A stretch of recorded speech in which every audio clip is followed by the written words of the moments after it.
C'est depuis le jeudi 2 mai que le président de la République, Félix Tshisekedi, avait procédé à la signature de l'ordonnance portant investiture des 18 et 23 gouverneurs de province où les élections ont été organisées. C'est du 6 au 10 mai que doit se passer la remise et reprise entre le gouverneur sortant et le gouverneur entrant. C'est le cas de la ville-province de Kinshasa qui a connu le mardi 7 mai son nouveau locataire. Le gouverneur intérimaire Clément Bafiba et Jantini Gobila ont fait leur remise et reprise de façon pacifique. Avec cette passation de pouvoir, les Kinois tournent 12 ans de l'ère Kimbuta affectueusement appelé les hauts sommets par ses administrés. Le nouveau patron de Kinshasa trouvera sur sa table les problèmes d'arriérés des salaires des personnels politiques des différents cabinets des ministères provinciaux. D'autres provinces pourront aussi emboîter les pas dans les heures qui suivent. Les Lualaba, province chère à Richard Mouyej, est épargné de cette étape de la remise et reprise. C'est la continuité. Le gouverneur sortant a été réélu. Il ne reste qu'à Richard Mouyej et sa coalistière Fifi Masuka de présenter leur gouvernement pour que ces derniers soient investis par les élus provinciaux. Les Lualabais doivent donc prendre leur mal en patience pour vivre ces moments.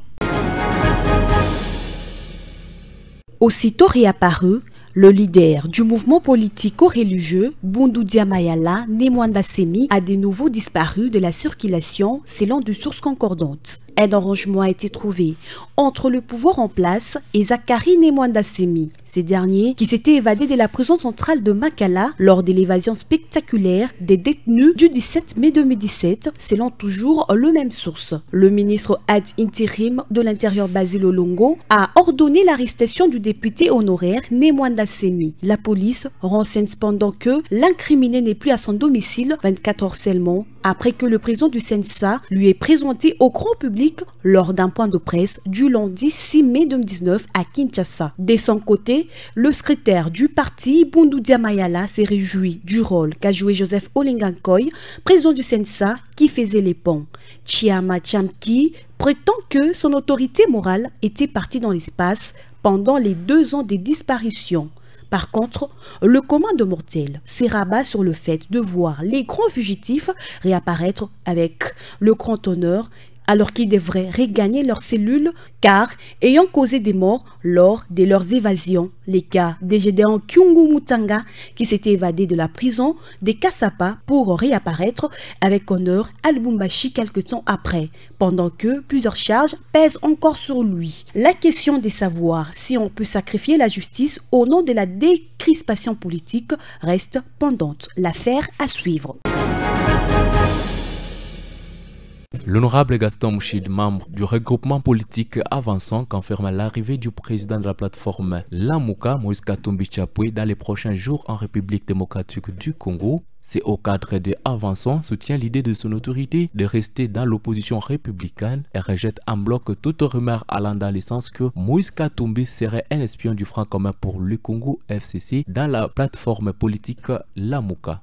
C'est une autre façon de réfléchir. Moi, je suis d'avis que Moïse est un opposant et un vrai opposant qui a voulu qu'il y ait l'alternance. Son combat, c'était qu'il y ait alternance à la tête de ce pays. Les peuples avaient trop souffert, c'est comme ça qu'il voulait, lui, donner le temps et postuler, gagner les élections et pouvoir donner une bonne façon de gérer le pays et la République. Pour maître Olivier Chumwanga, coordonnateur adjoint de Lamuka au Lualaba, l'heure n'est pas à la vérité des urnes, mais de reconstruire le pays comme l'a dit le président national de Lamuka. Ce que Martin Fayulu dit, c'est la vérité. Mais la réalité sur le terrain, c'est tout autre. Nous avons un autre président. Nous ne pouvons pas faire autrement si ce n'est que servir la population dans l'opposition et une opposition républicaine, une opposition qui est là pour aider les institutions, qui est là pour critiquer et même soutenir et sanctionner les mauvaises actions qui n'entreront pas dans l'intérêt de la population. À ce moment, les membres de la famille politique Lamuka Ololaba appellent le candidat malheureux à la présidentielle du 30 décembre dernier, Martin Fayulu Madidi, de se conformer au dernier accord signé il y a peu à Bruxelles, en Belgique. Nous devons être quand même sérieux. Le bilan que nous devons faire par rapport à ces 100 jours, c'est vraiment un bilan qui est positif. On ne peut pas aujourd'hui faire un bilan de 100 jours. Tshisekedi, présentement, il a trouvé un gouvernement. Ce sont les mêmes ministres qui sont en fonction. En quoi est-ce que nous allons essayer de critiquer ces bilans? En fait, c'est un bilan tout à fait positif. Et laissons le temps au temps. Et laissons le temps au président Tshisekedi d'évoluer. Et c'est après une année qu'on va essayer, quand on va nommer un gouvernement, que nous allons maintenant essayer de faire le bilan. Par rapport à ces 100 jours, je trouve que c'est un bilan qui est beaucoup plus positif. Parler d'un bilan pour 100 jours, c'est aller trop vite en besogne. Parce que vous le savez vous-même, vous êtes sans ignorer que le président de la République n'avait pas d'appui des autres institutions. Il a été élu et il est là seul. Je pense qu'en lui, on sent une volonté de parfaire les choses. Il y a certaines actions que nous pouvons relever, telles que la libération de certains prisonniers politiques. Il y a la fermeture de certaines prisons de services de renseignement. Je pense que la volonté est là de mieux faire. Mais parler d'un bilan comme tel pour 100 jours, c'est aller trop vite en besogne. Nous lui faisons encore confiance parce qu'on sent en lui la volonté de mieux faire. Ils étaient des centaines de volontaires Croix-Rouge venus de partout dans la province du Lualaba pour célébrer le 156e anniversaire après la bataille de Solferino en Italie, bataille qui opposait les Français et les Italiens en 1859. Lors de cette célébration officielle, plusieurs démonstrations d'endurance et de secourisme ont été exécutées. La particularité de cette célébration, l'on a constaté la présence des enfants Croix-Rouge préparés pour la relève. Parmi les troupes, l'on a enregistré la troupe des femmes et développement et les humanitaires. Kafouata Sampassa est directeur provincial Croix-Rouge Lualaba.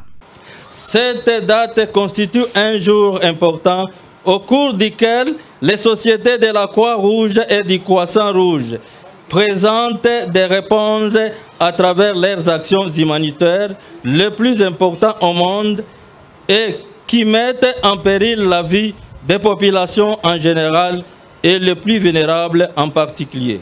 Pour le gouverneur empêché, Adi Nawezi, ministre provincial de la Jeunesse, a focalisé son message sur le volontariat. Nous devons respecter le travail que la Croix-Rouge et le Croissant-Rouge sont en train de faire pour la communauté.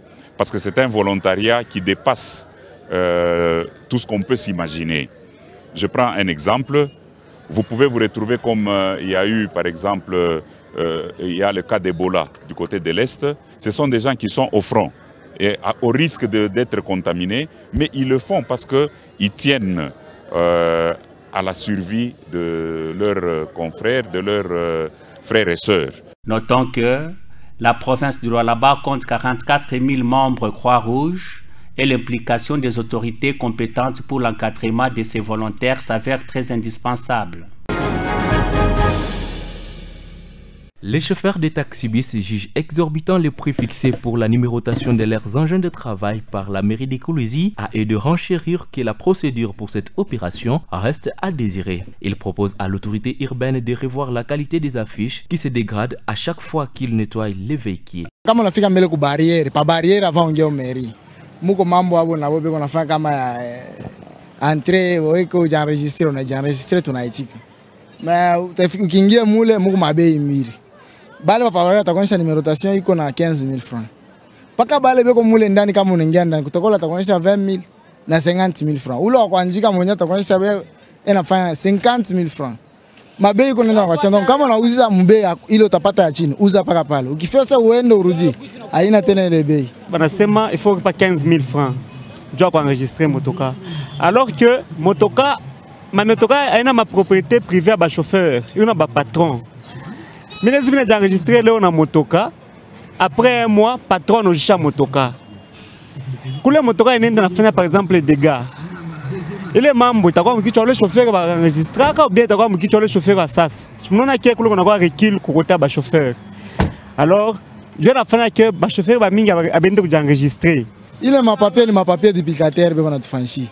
iko nasunguluka tuna nausha mai kama nausha mai iko naisha manimero. Cette campagne de numérotation initiée par l'Hôtel de Ville consiste à lutter contre l'insécurité à Kolwezi qui a battu record et éradiquer les moutons noirs dans le secteur de transport intercommune. Tous les propriétaires de véhicules de transport sont appelés à s'aligner derrière cette décision, avait souligné la première citoyenne de la ville de Kolwezi. Résurgence de l'insécurité dans la ville de Lubumbashi, les autorités militaires et policières de la place sont plus que déterminées à éradiquer ces phénomènes sur toute l'étendue. Autrefois, à la base de beaucoup de cas de tueries et viols, ces hors-la-loi ont changé de stratégie pour ne pas réveiller les chats qui dorment. Cette fois-ci, c'est le système de toquer soit à la porte ou mis à la fenêtre de la chambre et exiger aux propriétaires de maisons visitées des grosses sommes d'argent allant de 500 à 10 000 $ américains ainsi que des téléphones Android. Au cas où cela n'est pas fait, c'est une autre page d'histoire qui s'ouvre car ces cambrioleurs s'introduisent cette fois-là dans la maison, tabassent les responsables et n'en sortiront qu'avec de biens de valeur emportés. Suite à une motion d'information soulevée à l'Assemblée provinciale du Haut-Katanga dans laquelle l'auteur interpelle le service de sécurité pour leur faiblesse, la police nationale congolaise a mis la main sur une dizaine de bandits à main armée qui perturbent souvent la quiétude de la population louchoise. Ces derniers ont été présentés aux représentants du gouverneur mercredi 8 mai 2019 qui à son tour les a remis entre les mains de la justice pour des sanctions exemplaires. Cependant, la population de Lubumbashi plaide pour la sécurisation totale et réelle de la ville grâce à l'implication des autorités tant nationales que provinciales. Nous sommes en train de réclamer 16 mois de salaire. Nous sommes de la SCPT Katanga. Donc ça fait 16 mois que nous sommes impayés. C'est pourquoi nous sommes venus réclamer. Chaque fois, quand ils payent à Kinshasa, ils ne payent pas les provinces. Que ce soit à Kinshasa, ils sont aussi en grève parce qu'ils ont 4 mois d'arriéré. Nous ici, c'est 16 mois d'arriéré. C'est ainsi que nous sommes venus voir les gouverneurs intérimaires pour qu'ils nous aident afin qu'on puisse payer nos salaires. Nous sommes en grève. Nous sommes venus déposer notre mémo ici chez les gouverneurs Haïti. En Afrique du Sud, le vote est un droit chèrement acquis, un droit que le peuple doit au combat de l'ANC. Mais si la victoire est promise au parti historique de Nelson Mandela, l'ANC va-t-il réussir à se maintenir au sommet, à dominer la vie politique sud-africaine comme il le fait depuis 25 ans ? Car l'ANC ne peut afficher un bilan séduisant. L'économie est en berne, le chômage record et la corruption endémique. Le président sortant, Cyril Ramaphosa, est conscient du défi, mais lui seul semble capable de redorer le blason du Congrès national africain après les années Jacob Zuma. Il promet de faire le ménage. Si l'ANC sort majoritaire, Cyril Ramaphosa pourrait être reconduit à la tête de l'État. Ainsi, le mandat clair que nous allons tirer de cette élection consiste à accélérer le processus de croissance de notre économie sur une base inclusive, afin que nous puissions répondre à la détresse et aux besoins des pauvres de notre pays. Je ne veux plus d'excuses. Face à lui, 2 hommes incarnent l'opposition. Le plus consensuel, Moussi Memane, de l'Alliance démocratique. Le plus virulent, Julius Malema, de l'EFF, les combattants pour la liberté économique. Moussi Memane a été choisi par l'Alliance démocratique pour lui arracher son étiquette de parti des Blancs. Il est crédité au mieux de 25%. Sa promesse d'offrir du travail à chaque foyer sud-africain pourrait trouver écho auprès des électeurs. Je ne construis pas un parti pour une seule race. Je construis un parti pour toutes les races, un parti qui représente tous les Sud-Africains. Et vous verrez combien d'autres Sud-Africains noirs voteront pour l'Alliance démocratique. Ce sera l'histoire de cette élection. Un discours bien éloigné de celui de Julius Malema, qualifié de révolutionnaire d'extrême gauche. Il souhaite exproprier sans indemnisation les propriétaires terriens, majoritairement blancs, et se pose en défenseur des exclus. Son parti pourrait franchir la barre des 10%.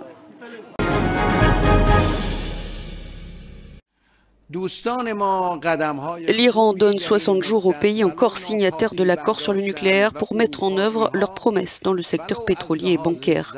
Un effondrement, un échec de l'accord serait dangereux pour l'Iran et le monde, a ajouté le président iranien Hassan Rouhani dans une déclaration télévisée. Il a aussi expliqué qu'au bout des 60 jours, si rien n'était fait, son pays ne se plierait plus à l'accord et recommencerait à enrichir de l'uranium, qu'il ne limiterait plus ses réserves d'eau lourde et d'uranium enrichi. Il l'a fait savoir par courrier envoyé aux ambassadeurs allemands, français, britanniques, russes et chinois. Hassan Rouhani a aussi fait comprendre clairement qu'il était prêt pour de nouvelles négociations sur le nucléaire maintenant et qu'il répondrait fermement si l'affaire devait passer par la case Conseil de sécurité de l'ONU.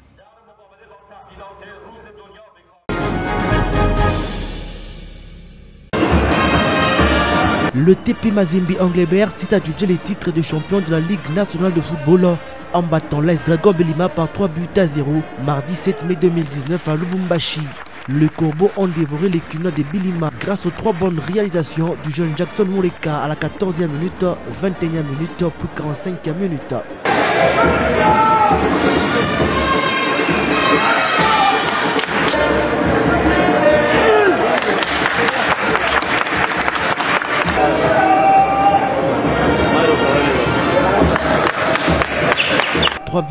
Le TP Mazembe Anglebert remporte les titres de la Ligue Foot avant la fin normale de l'édition et compte désormais 74 points avec 3 matchs à jouer pour la suite du championnat.